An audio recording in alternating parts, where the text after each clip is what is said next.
Cinco. Et bonjour à tous, ici Adrien. Donc, ça me fait plaisir de démarrer l'émission numéro 4 de l'entre-deux. Donc, aujourd'hui, on va parler surtout de deux sujets. Bien sûr, il y a le Bitcoin et aussi on va parler de géopolitique. Il se passe beaucoup de choses, ça bouge beaucoup. Et aussi, bien sûr, on a le mot de la fin. OK? Donc, on se revoit tantôt.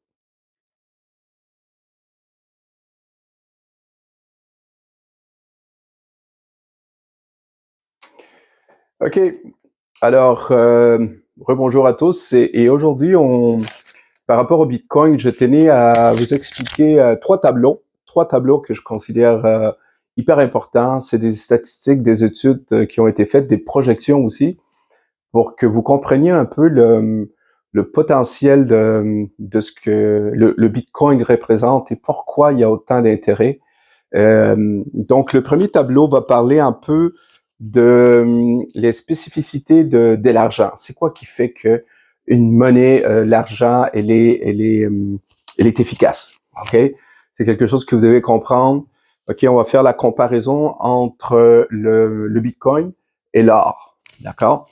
Parce qu'on dit souvent que le Bitcoin c'est un peu comme de l'or digital. Donc, je trouvais que c'est important que vous compreniez à quel niveau ils se comparent. D'accord?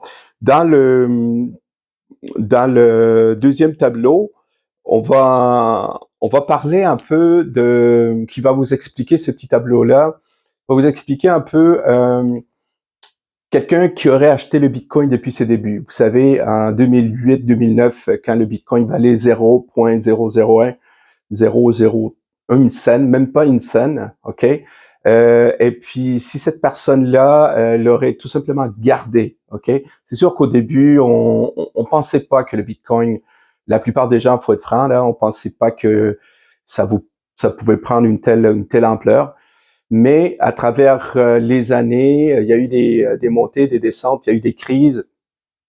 Mais quelqu'un qui aura fini par les garder, qu'est-ce que ça donne comparé, mettons, au SP500 ou comparé à d'autres investissements? D'accord? Donc, en d'autres mots, ceux qui ont la philosophie de peu importe ce qui arrive présentement sur le marché, ils ont tendance à le garder. C'est quoi les avantages? Puis pourquoi de plus en plus on voit que sur le marché au niveau mondial, il y a 70 à 75% des bitcoins qui ne bougent pas. Les gens le gardent. Et vous allez comprendre pourquoi. Ce tableau est assez révélateur. Et le troisième tableau, c'est tout simplement un petit tableau où je vous donne la comparaison de quelqu'un qui a investi 1 $, OK, au début du Bitcoin et 1 $ dans l'or, OK? Qu'est-ce que ça fait aujourd'hui? Et vous allez comprendre pourquoi, OK, les gens qui achètent des métaux précieux s'intéressent aussi, non seulement les gens, mais aussi les banques centrales s'intéressent aussi au Bitcoin.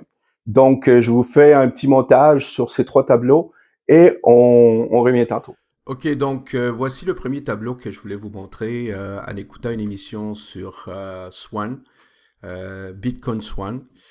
Euh, Ils nous ont sorti un tableau quand même très intéressant et ça part depuis les débuts du Bitcoin.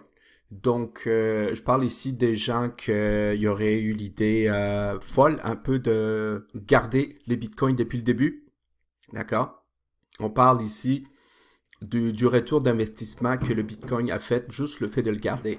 Donc, si on regarde ici, first year, la première année, si quelqu'un aurait gardé après 1 an, parce qu'on sait que le Bitcoin il a démarré en 2008, donc on parle plus ou moins de 14 ans, OK? Eh bien, il aurait fait un gain de 194%. Si tu aurais gardé de l'or, il aurait fait un achat d'or. Après 1 an, il aurait fait un gain de 13%.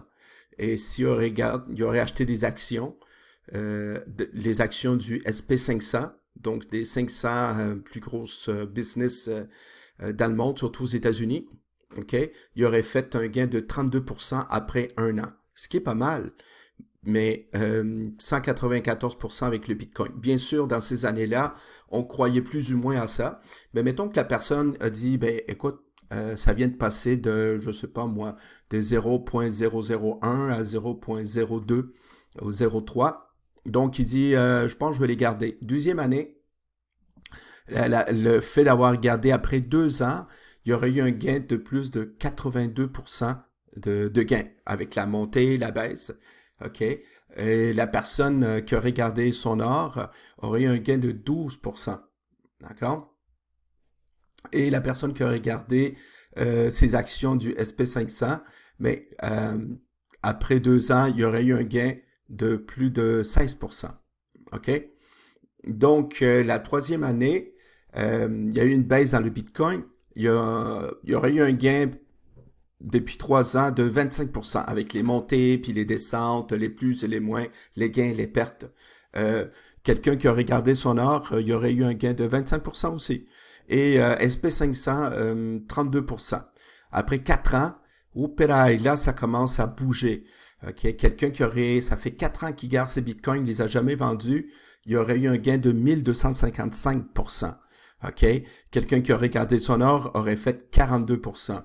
Et quelqu'un qui aurait gardé son SP500 aurait déjà eu un gain de 96% depuis 4 ans. OK? Ensuite, la cinquième année, quelqu'un qui aurait gardé ses bitcoins, 1725%. Là, ça commence à bouger, là. D'accord? On parle dans les années, on commence à en parler de plus en plus et des gens commencent à s'intéresser de plus en plus. Quelqu'un qui aurait gardé son or aurait eu un gain de 66% depuis le début. D'accord? Et quelqu'un qui aurait gardé ses actions dans le SP500, 80%. Après 6 ans, quelqu'un qui n'a, peu importe ce qui est arrivé, il a décidé de quand même de garder ses bitcoins. Eh bien, ici, la personne serait déjà à plus de 766. Donc, il y a eu une baisse par rapport aux 1700, mais quand même 766% en gain. C'est quand même très intéressant. 63% pour quelqu'un qui aurait gardé son or. Donc, on peut dire que d'une année à l'autre, de 5 à 6 ans, quelqu'un dans l'or a quasiment pas bougé dans les gains. Même chose pour le SP500, il y aurait juste eu un gain de 88% comparé à 83%. D'accord? Donc, il n'y a pas une grosse différence. Après 7 ans, là, le Bitcoin commence à se faire parler de lui de plus en plus. 5632% pour quelqu'un qui a gardé ses bitcoins depuis 7 ans. 67% quelqu'un qui a gardé son or et 117% quelqu'un qui a gardé ses actions dans le SP500. D'accord? Après 8 ans, OK, là, on passe à un autre niveau. 17 000%, 195% quelqu'un qui a gardé ses bitcoins depuis le début. 75% quelqu'un qui a gardé son or, d'accord? Et 156% depuis 8 ans, quelqu'un qui a gardé ses actions de SP500.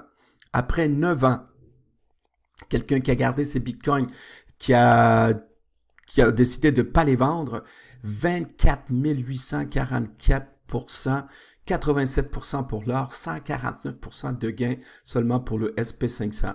Ensuite, là, on tombe dans la 10e année, 11 347 de gains pour quelqu'un qui a décidé de toujours les garder après 10 ans, excusez. 57% pour l'or et 180%. Là, on passe à la 11e année, on passe à un autre niveau. 152% de gains, OK, pour quelqu'un que ça fait 11 ans qui a gardé ses bitcoins, il les a pas vendus. 35% seulement pour quelqu'un qui a gardé son or. Ça veut dire que la personne qui a gardé son or a eu une baisse dans son rendement depuis le début, OK, après 10 ans. Après 11 ans, excusez. Et le XP500, 233%. Donc, il a tout simplement doublé la valeur de ses actions depuis 11 ans. Là, on tombe dans la 12e année. OK, l'adoption commence à être de plus en plus forte. OK, à travers le monde, le Bitcoin. Quelqu'un qui n'a jamais vendu ses Bitcoins, 1,3 million % en gain, retour d'investissement. C'est de la folie. OK? 30% seulement pour quelqu'un qui a gardé son or, 268% quelqu'un qui a gardé ses actions dans le SP500. Et puis 13 ans, l'année dernière, quelqu'un qui a toujours gardé son or, OK, il l'a jamais vendu, OK, 8,6 millions de retours d'investissement. OK, 54% pour l'or et 308% pour le SP500. Donc, depuis 13 ans, quelqu'un qui a regardé des actions, il a tout simplement triplé. C'est tout ce qu'elle a fait. Mais 8,6% de rendement. Depuis les 14 dernières années, quelqu'un qui a gardé ses bitcoins, 2,4 milliards de retour d'investissement. OK? Et 92%, quelqu'un qui a gardé son or, et 344%, donc quelqu'un a tout simplement triplé la valeur du SP500.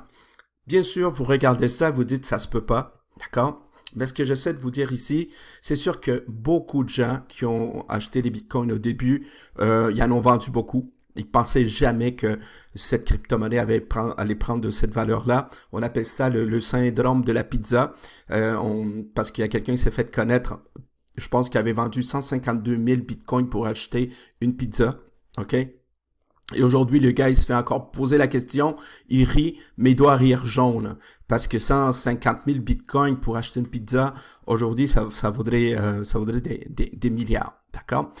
Le point que j'essaie de vous expliquer ici dans ce tableau-là, excusez, ça veut tout simplement dire, c'est que plus vous allez avoir des bitcoins et plus vous allez les garder, et moins vous serez tenté de les vendre, vous allez être gagnant sur le long terme. Pourquoi? Parce que l'aventure ne fait que commencer. Présentement, le Bitcoin, je l'ai vu, il joue entre 69 et 70 000. D'accord? Il maintient son cap. OK? Et l'adoption massive s'en vient de plus en plus. Donc, ça, c'est un des tableaux que je voulais vous montrer. Ensuite, un autre tableau que je voulais vous montrer ici. OK? Je vais vous parler de c'est quoi une bonne monnaie. OK? Il y a des caractéristiques qui font qu'une monnaie est performante et une monnaie va être adoptée. OK? Si on la compare à des billes, si on la compare à des coquillages ou à du maïs pour les Aztèques, d'accord? Mais à un moment donné, la monnaie s'est imposée. Il fallait trouver une monnaie qui soit divisible, qu'on pouvait la diviser, en plus la fragmenter. OK, bien sûr, le Bitcoin, on peut le faire. On n'est pas obligé d'acheter juste un Bitcoin. On peut acheter ce qu'on appelle des Satoshi. OK, donc c'est des fractions de Bitcoin. Donc le Bitcoin joue ce rôle-là. L'or aussi. L'or aussi joue ce rôle-là. On peut frapper des plus petites monnaies en or. D'accord? Aussi, un autre point, il faut que cette monnaie soit acceptée par tous. D'accord? Le Bitcoin aussi. Partout dans le monde, vous avez des exchangers partout dans le monde. Vous avez des gens qui sont intéressés par le Bitcoin et l'adoption au niveau des marchands va commencer à se faire de plus en plus. Moi, j'étais au Salvador et les gouvernements commencent à pousser vers ça. D'accord? Donc, l'acceptabilité de cette monnaie-là, elle doit être importante. Le Bitcoin joue ce rôle-là. L'or aussi. OK? Vous pouvez aller partout dans le monde. Et si vous avez une pièce d'or, on va vous l'accepter, que ce soit au Vietnam, que ce soit en Afghanistan, en Ukraine ou en Colombie ou au Québec. D'accord? Il faut que cette monnaie soit stable. Je vous avoue que le Bitcoin, c'est un peu la plainte que les gens font, c'est qu'elle est très variable. D'accord? Bien sûr, ça fait partie des lois du marché d'offre de la demande. D'accord? Et je vous l'accorde, la stabilité du Bitcoin est plus ou moins là. OK? Par contre, plus ça va aller, plus il va y avoir une grosse adoption, eh bien, plus ça va être facile et ça va être de plus en plus stable. Et l'or est reconnu pour avoir une valeur stable. OK? D'ailleurs, c'est sa force, ça stabilise les marchés. D'accord? Un autre point, il faut que cette monnaie joue un rôle de valeur refuge. OK? Et le Bitcoin est en train de surpasser l'or de plus en plus. OK? Parce que ceux qui ont des actions dans les mines, ceux qui achètent de l'or, les métaux précieux, commencent à s'intéresser beaucoup. D'accord? Et oui, le Bitcoin joue ce rôle-là et vous devez le voir comme ça. C'est sa grande force. Même chose que l'or. L'or aussi joue ce rôle-là, comme le Bitcoin. OK? Et à partir de cette année, il va se produire moins de Bitcoin dans le marché que de l'or. C'est-à-dire qu'il va y avoir plus d'or qui va être miné que le Bitcoin. Donc, le Bitcoin va commencer à se faire de plus en plus rare que de l'or. OK? Aussi, il faut que cette monnaie soit facilement transportable pour qu'on puisse l'échanger, pour qu'on puisse la transporter, l'envoyer à gauche d'un pays à l'autre. Vous savez qu'avec le Bitcoin, on fait ça avec un wallet de façon électronique.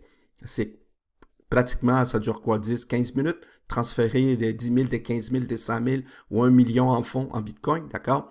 Le problème avec l'or, c'est difficilement transportable. Il faut le transporter dans des mallettes, dans des coffres forts, OK? Et vous ne pouvez pas passer les douanes avec des mallettes pleines de lingots d'or parce que sans ça, vous allez être dans le trouble. C'est très, très difficile. Aussi, il faut que cette monnaie soit très rare. OK? Il faut qu'il y ait une rareté pour qu'il y ait une demande forte. Et le Bitcoin, à cause du halving, OK, qui va se, au lieu d'avoir 900 Bitcoins qui vont se faire par jour, il va en avoir 450. Et comme je viens de le dire, la production de Bitcoin est à la baisse de plus en plus. Donc, la rareté, elle est là. Comparativement à l'or, l'or a toujours été stable, mais s'il y a une forte demande, il va toujours avoir des compagnies minières qui vont aller chercher de l'or. Un des problèmes qu'a eu la puissance espagnole, c'est qu'elle est allée chercher en Amérique, chez les Aztèques et chez les Incas, beaucoup d'or qui a amené dans ces galions espagnols en Europe. Ce que ça a fait, ça a créé une inflation. Il y a eu trop d'or, ça a fait baisser les prix. Juste pour vous expliquer ça. OK? Et dernier point avant de finir cette capsule sur ce tableau-là, faut que la monnaie, ça c'est moi qui le dis, soit non confiscable. Ça veut dire qu'il n'y a pas une entité, il n'y a pas un pays, il n'y a pas un gouvernement qui peut avoir accès à votre monnaie, à votre portefeuille. OK? Avec le Bitcoin, si vous protégez votre wallet, si vous avez vos 12 mots, vous n'avez pas à vous inquiéter. Aucun pays, aucun gouvernement, aucune CIA ou Revenu Québec, Revenu Canada peut vous saisir ça. D'accord? Par contre, l'or, oui. OK? C'est déjà arrivé dans l'histoire sous Roosevelt qui a saisi l'or des Américains dans les années 30. Ça s'est vu. Et avoir de l'or, aller jusqu'aux années 70, c'était illégal. On pouvait toucher jusqu'à 10 ans de prison. Donc, beaucoup d'Américains ont donné leur or au gouvernement plutôt que s'en aller en prison. OK? Et ça peut arriver. Chose qui ne peut pas arriver avec le Bitcoin. D'accord? Fait qu'on continue avec le prochain tableau. Bon, nous voici avec le dernier petit tableau. C'est tout simplement une comparaison entre quelqu'un qui aurait investi juste $1 en Bitcoin ou $1 dans l'or. OK? C'est tout simplement un calcul mathématique. Donc, quelqu'un qui aurait juste investi $1 après 14 ans et 0,2, comme c'est marqué ici. Mais cette personne-là aurait déjà dans son wallet la valeur de 38 506 000. Et en or, elle aurait eu tout simplement une pièce 94, pas loin de 2 pièces. D'accord? Tout ce que j'essaie de vous dire avec ça, c'est que l'aventure ne fait que commencer. Si vous pensez que le Bitcoin à 70 000, ça va s'arrêter là, vous vous mettez le doigt dans l'œil, d'accord? Parce que c'est pas près de s'arrêter. Donc, c'est quelque chose que vous devriez porter attention. Comme je le dis tout le temps, moi, je suis pas conseiller financier. OK? Je ne prétends pas l'être. Par contre, je suis quelqu'un qui s'informe, je suis quelqu'un qui regarde les statistiques, regarde les faits et tout ce qu'on est en train de se rendre compte que le Bitcoin, l'appréciation de cette crypto-monnaie-là est pas près de s'arrêter. Voilà pour mes tableaux. Donc, on continue avec la prochaine capsule. Merci.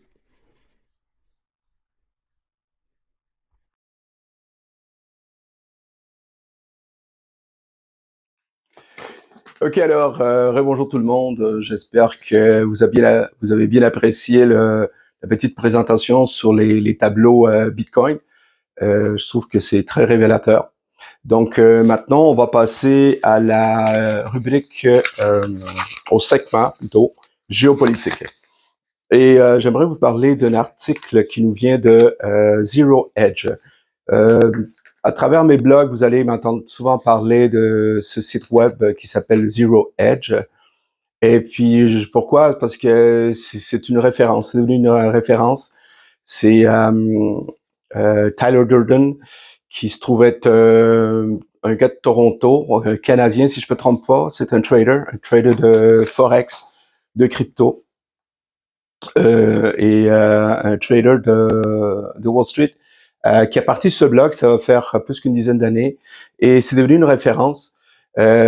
Surtout que on fait du trading, souvent, la plupart du temps, on est obligé de voir ce qui va se passer au niveau politique, au niveau géopolitique, au niveau décision de la Fed, des taux d'intérêt, tout ça. Et parce que les traders ont besoin de tâter le pouls, sentir la tendance, c'est hyper important pour placer leur bille, comme on dit.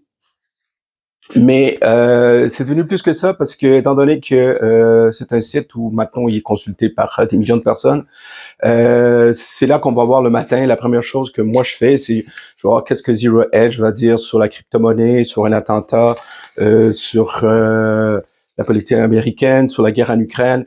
Pourquoi? Parce que tout ça fait partie d'un écosystème qui est hyper important. Donc, si vous voulez une référence, je vais le mettre ici sur le site web zeroedge.com. Et puis, si vous parlez anglais, vous pouvez même le traduire avec Google Translator. Aujourd'hui, c'est très facile. Ils ont des articles très, très pertinents et très intéressants.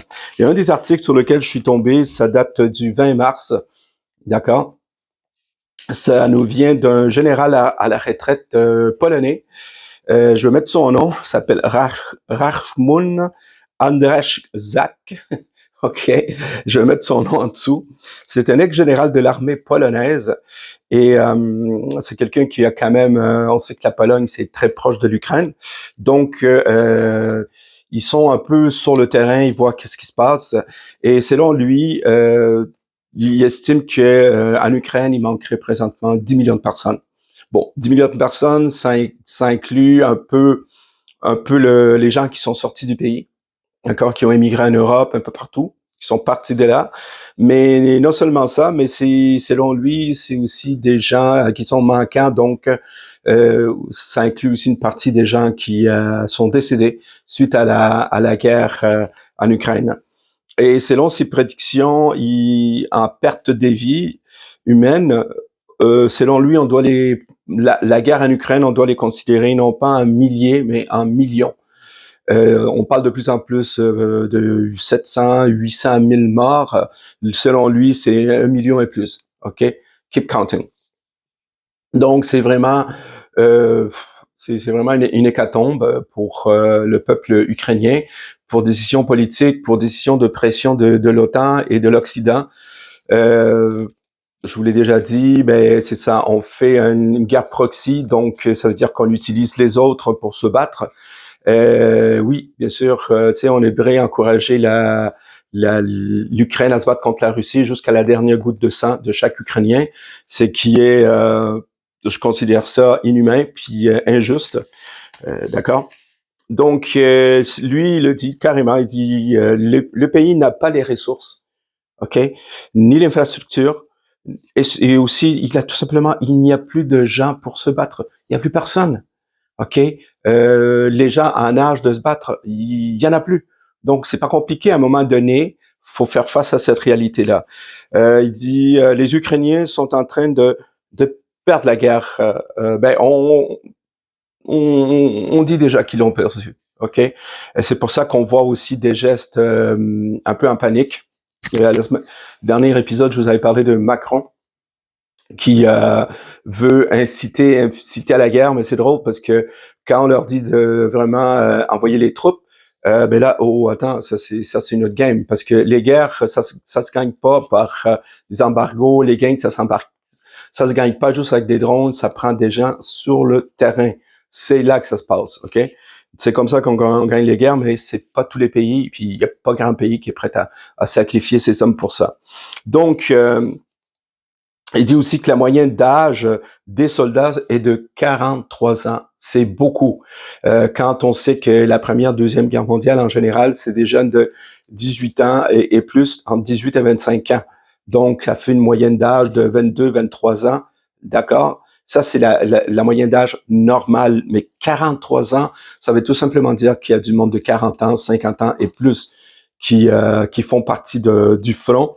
D'accord? Ici, c'est pas plus, d'accord? On parle aussi que des troupes ukrainiennes font du recrutement forcé. Il y a même des hommes qui disent à leur ami, casse-moi une jambe, pète-moi une jambe, parce que pète-moi le tibia, moi je veux pas me faire enrôler parce que c'est la mort certaine. Donc quand on est rendu là, ça sent la fin. Euh, Comme je dis souvent, mais ça me fait penser un peu à ce qui est arrivé à la Deuxième Guerre mondiale avec Hitler, lorsqu'il était rendu à envoyer des enfants et des adolescents. D'accord? C'est rendu tellement grave que on se rend compte que dans le front, on a des gens avec des facultés affaiblies, ok, sont en train de vider les gens des asiles, c'est carrément ça, ou des gens avec des facultés affaiblies, des retardés, comme on disait, ok, dans le jargon, pour les envoyer au front. Donc c'est désolant lorsqu'on est rendu là. Il y a le journal Die Welt, c'est un gros journal très influenceur allemand qui dit que l'offensive ukrainienne a tout simplement, la contre-offensive a tout simplement échoué. On mettait beaucoup d'espoir là-dessus, mais ça fait patate, comme on dit ici au Québec, ok? Donc, on dit qu'à Kiev, la capitale de l'Ukraine, on a l'impression qu'on a déjà perdu la guerre, tout simplement.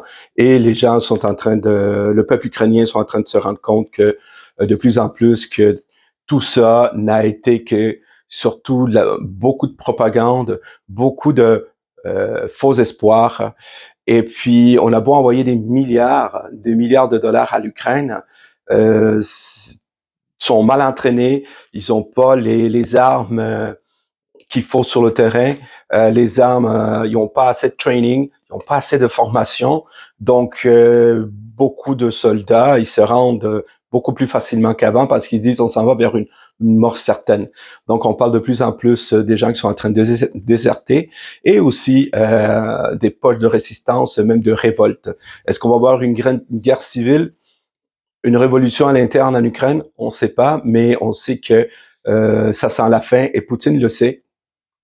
Et comme fin stratège, il joue la carte de l'usure. Non seulement l'usure de l'Ukraine, mais l'usure de l'Europe et de l'OTAN.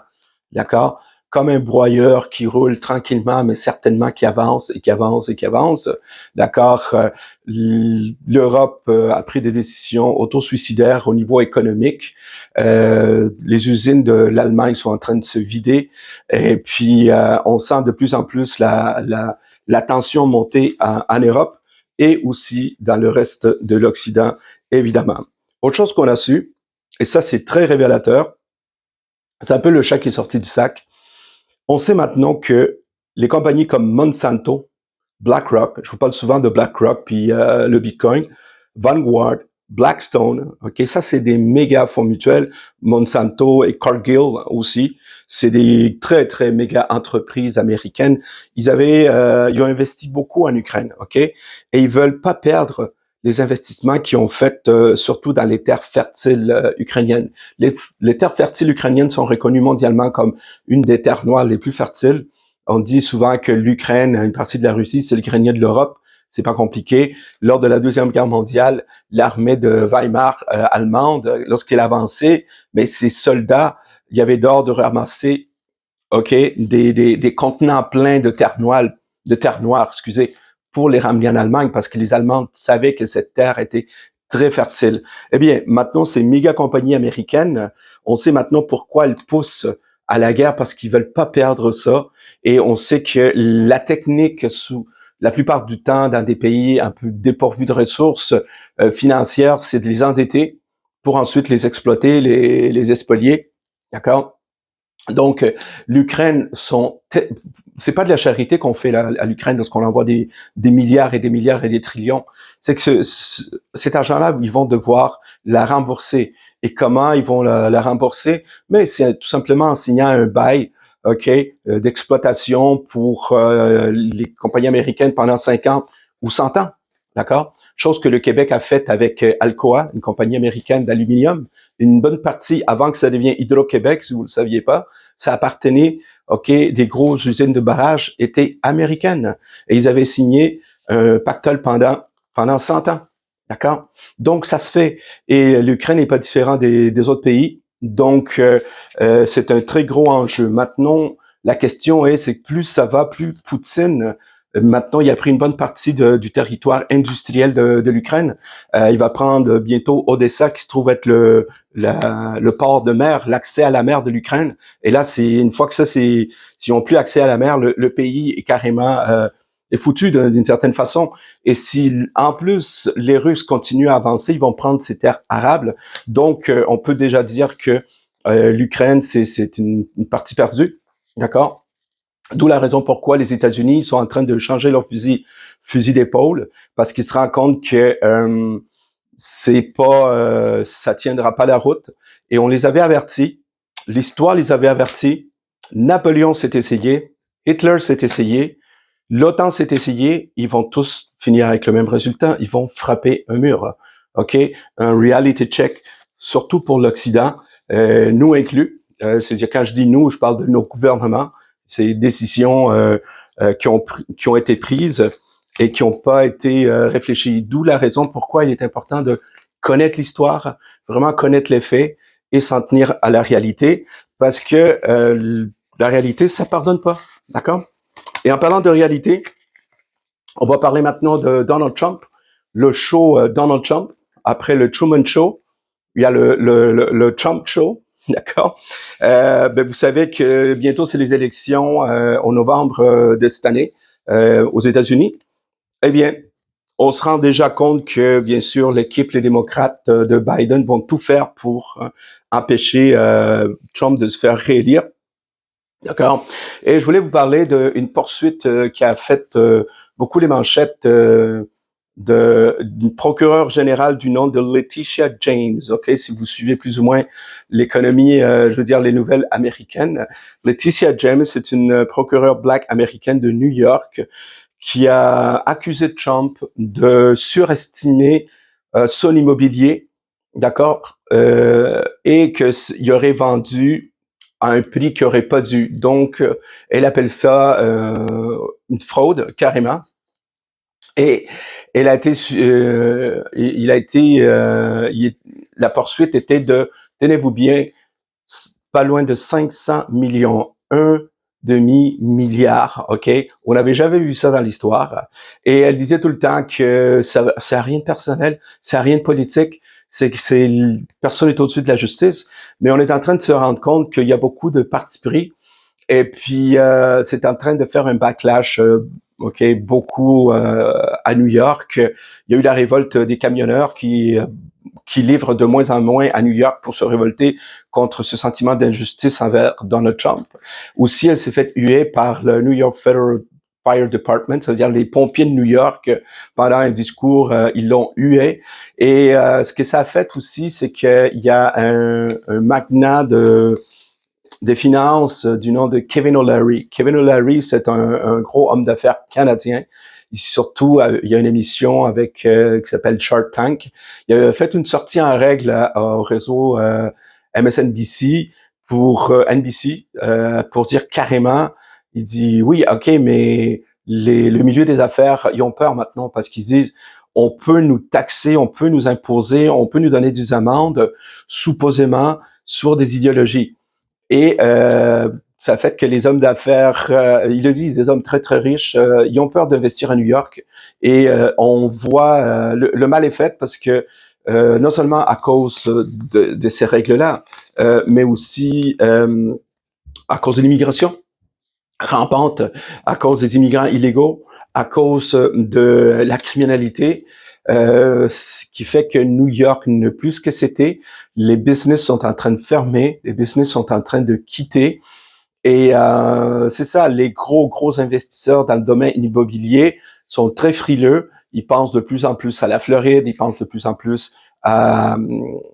on parle plus dans le Texas, Houston, au Nevada, d'accord? De plus en plus parce que les États bleus, les États démocrates, un peu comme San Francisco, un peu comme Los Angeles, la Californie, c'est des États qu'on dit woke, très, comment on appelle ça, des États qui sont très pro-immigration, très pro-LGBT, mais aussi ils ont des règles des fois qui peuvent être absolument absurdes. Entre autres, il y a une loi que je connaissais pas, mais que j'ai vue, j'ai dit ça se peut pas. Ils sont tombés sur la tête. Il y a une loi qui dit que lorsqu'un squatter, ok, quelqu'un qui est en train de squatter votre appartement, vous êtes propriétaire et vous avez un bloc de logement, puis vous vous rendez compte que vous retournez parce que vous voulez le réparer, vous vous rendez compte que il y a quelqu'un qui est en train de squatter là, ok. Mais bien, si cette personne-là prouve que ça fait 30 jours qu'elle est là, elle a un droit acquis. On peut pas l'évincer, on peut pas la sortir de force, ok, si elle veut pas. OK? En d'autres mots, vous êtes pris avec, OK? Et il y a une propriétaire d'une penthouse, d'un appartement très luxueux à New York. Elle s'est rendue compte qu'elle se fait squatter par des illégaux, des immigrants, puis elle a décidé de les sortir, mais ils ont prouvé que ça faisait plus que 30 jours qu'ils étaient là. Et ils ont appelé la police, OK? Ces squatters illégaux, ils ont appelé la police et c'est la propriétaire qui s'est faite arrêter, OK? Donc, il y a des gens qui sont chez vous, qui vont délabrer, qui vont vivre, qui vont rien payer, ok, qui vont aussi peut-être maganer ton logement, et t'as même pas le droit de les sortir de là, ok. C'est un droit à la propriété qui est perdu. Donc, ça a fait les manchettes, ça a envoyé un signal à beaucoup de propriétaires d'immeubles new-yorkais, puis il y a plein d'autres business qui se disent, écoute, c'est foutu, cette ville-là est foutue, les décisions qu'ils font sont complètement folles.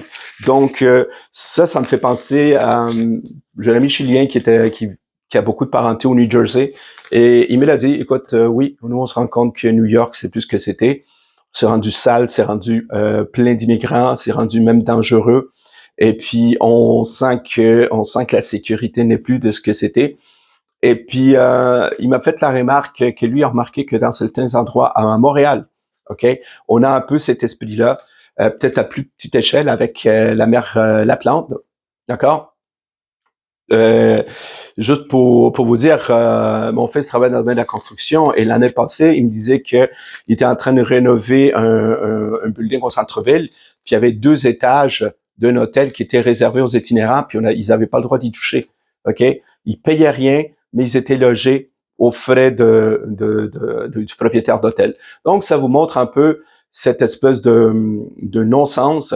Et pourquoi je vous parle de ça? C'est parce que de plus en plus dans le monde, OK, pas juste à cause des agriculteurs, mais aussi les gens sont en train de se révolter parce qu'ils se disent, écoute, ça marche plus là, ça marche plus, le bon sens n'est plus là. Et vous savez, c'est un peu le retour du pendule, d'accord? À un moment donné, c'est ce qu'on est en train de voir, le bon sens, puis les gens vont dire c'est assez, et c'est ce qu'on est en train de vivre, d'accord? Alors, je vous ai parlé des squatters de New York.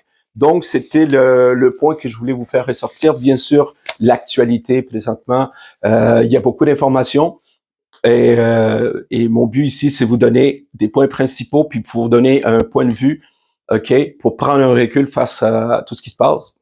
Mais surtout, pour vraiment vous donner des pistes sur certaines informations que vous pourrez rechercher et faire par vous-même et vous faire surtout votre propre petite idée.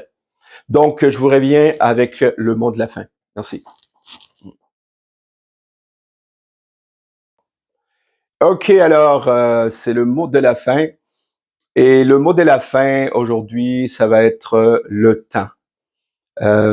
Pourquoi le temps? C'est quelque chose que j'écoutais beaucoup dans des entrevues qu'on a faites dans les chaînes françaises, surtout par rapport à la guerre en Ukraine.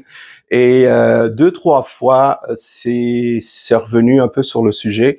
Et un des généraux qui s'est fait interviewer sur les interventions de l'OTAN et puis par rapport à l'Occident, par rapport à Poutine, et il expliquait que nous, en Occident, on drive pas le temps de la même façon. On n'a pas la même vision du temps que peut-être en Orient ou peut-être en Afrique ou peut-être face aux Russes et puis même aux Chinois. Et il expliquait que notre approche du temps, elle est beaucoup plus dans une vision de temps court. OK? Je crois que ça va aussi à cause de notre société de consommation, on a tendance à penser à court terme.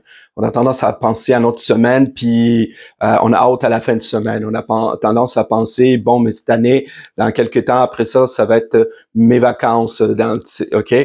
Tandis que il expliquait que pour d'autres civilisations, les autres sont plutôt dans le temps long. OK? Donc, sont plutôt dans le leg, dans des 20, 40, 50 ans, sont plutôt dans qu'est-ce qu'on va laisser à nos enfants et à nos petits-enfants, d'accord? Sont plutôt dans vous savez, lorsqu'on a une vision de continuer à exister, OK? Donc, la vision civilisationnelle que nous, les Occidentaux, on a autant est différente des autres peuples. Et je trouve ça intéressant parce que le temps est un facteur, est une devise. C'est-à-dire qu'une devise, c'est lorsqu'on dépense le temps, on peut plus le rattraper. Le temps qu'on a perdu à pas voir nos enfants grandir parce qu'on était trop occupés, on voyageait trop, on était absent, mais on pourra pas le rattraper. Et plus tard, on voit ça souvent des parents qui essaient de racheter le temps perdu, mais les choses avancent, puis inévitablement, ce qu'on devait faire, on l'a pas fait. Avec le temps, on peut pas se rattraper. D'où la raison pourquoi souvent, lorsqu'on était contrarié, on est en file d'attente, on est pris dans le trafic, ou il y a quelque chose en nous là, qui commence à nous frustrer parce qu'on a l'impression qu'on perd du temps. Ok, on sent que ça a été inutile. Et des fois, on perd du temps, on s'en rend pas compte. On donne des choses, on donne du temps à des choses que plus tard on se rend compte que ça valait pas la peine de donner du temps, et on a négligé d'autres que dans le fond, j'aurais dû m'en occuper beaucoup plus. Ok, donc ça c'est le temps humain. Ça, c'est le temps quotidien. Ça, c'est le temps que nous, on a. T'sais, nous aussi, on a un temps précis. Lorsqu'on vit au monde, on sait qu'on a déjà une date d'expiration. OK?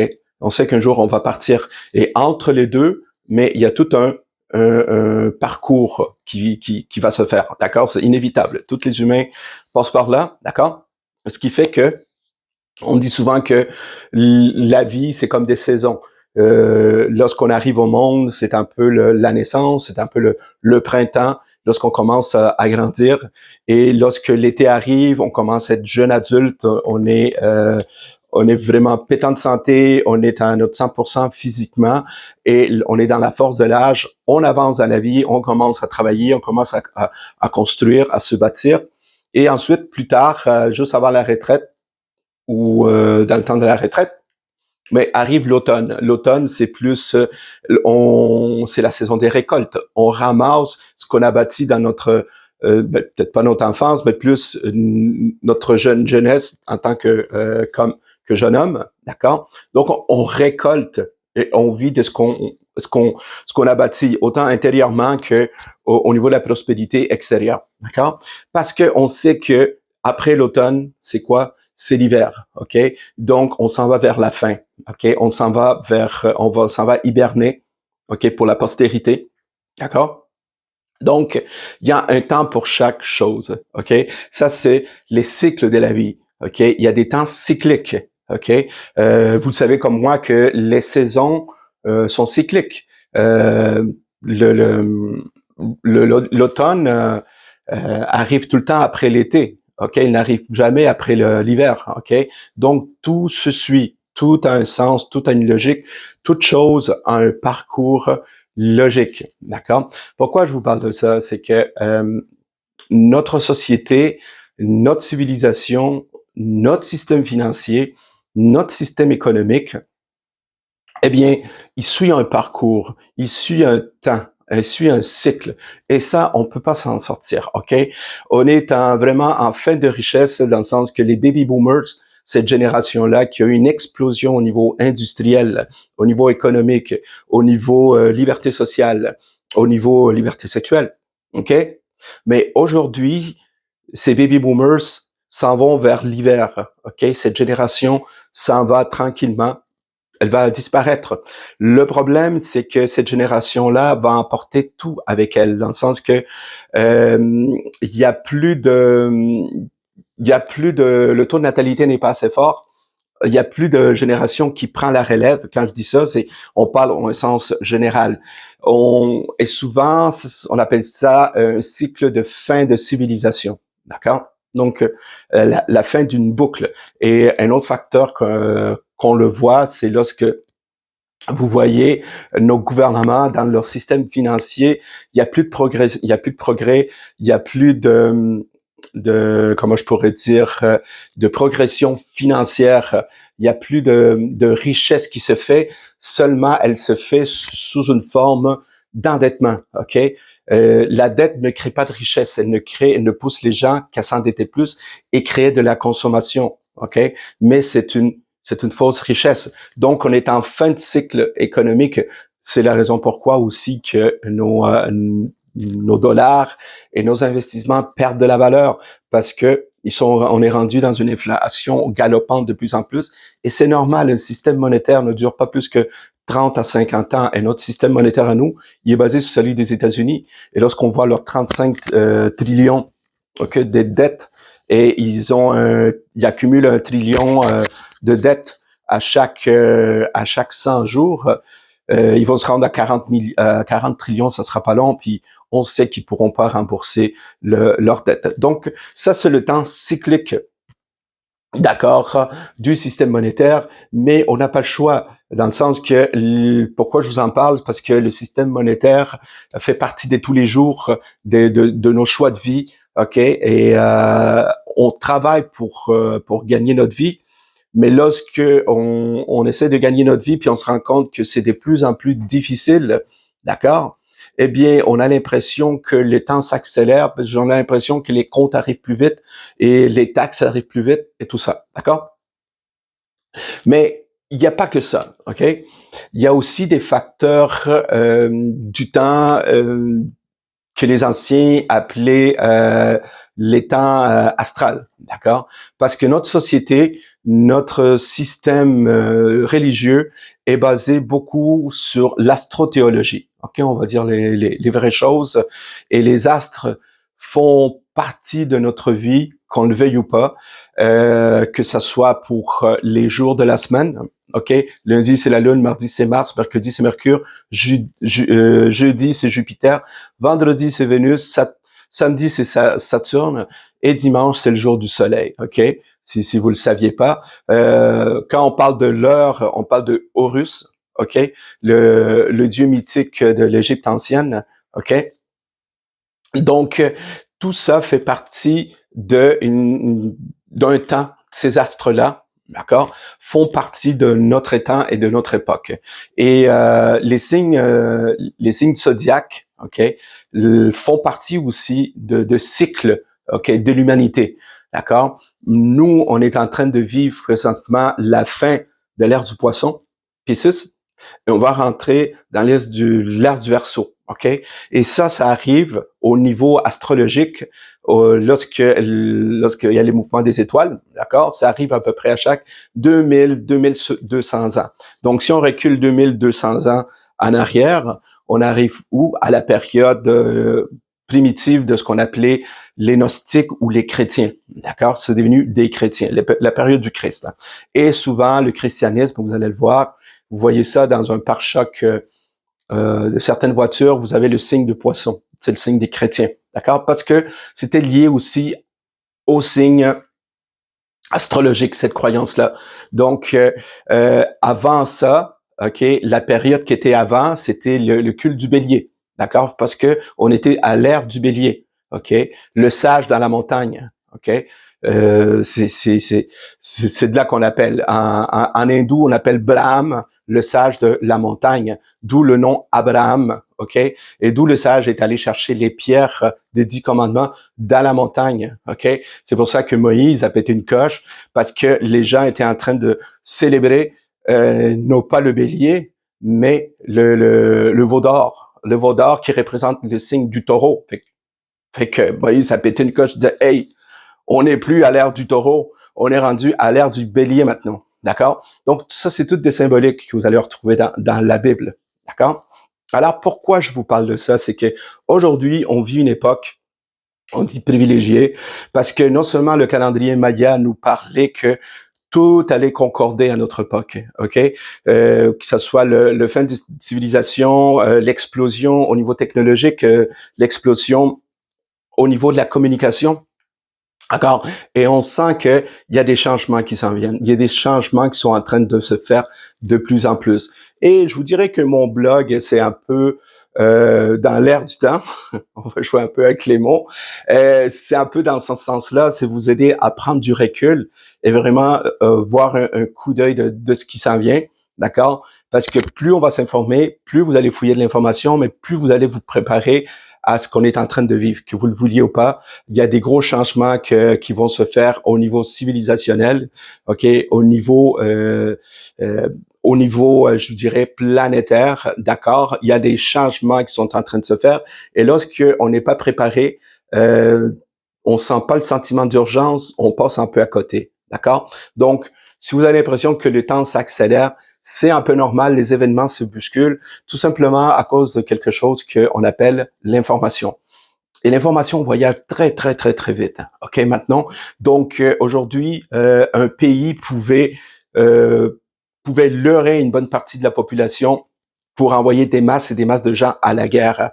Mais aujourd'hui, les gens s'informent. Oui, il y a Gaza, oui, il y a ce qui se passe en Ukraine, mais une bonne partie de la population aujourd'hui, ils refusent d'aller en guerre. Ils se posent des questions, ils remettent en question les institutions, ils remettent en question aussi les politiciens, d'accord? Et tout ça fait en sorte que les choses bougent, OK? Et le temps maintenant, il est temps, OK?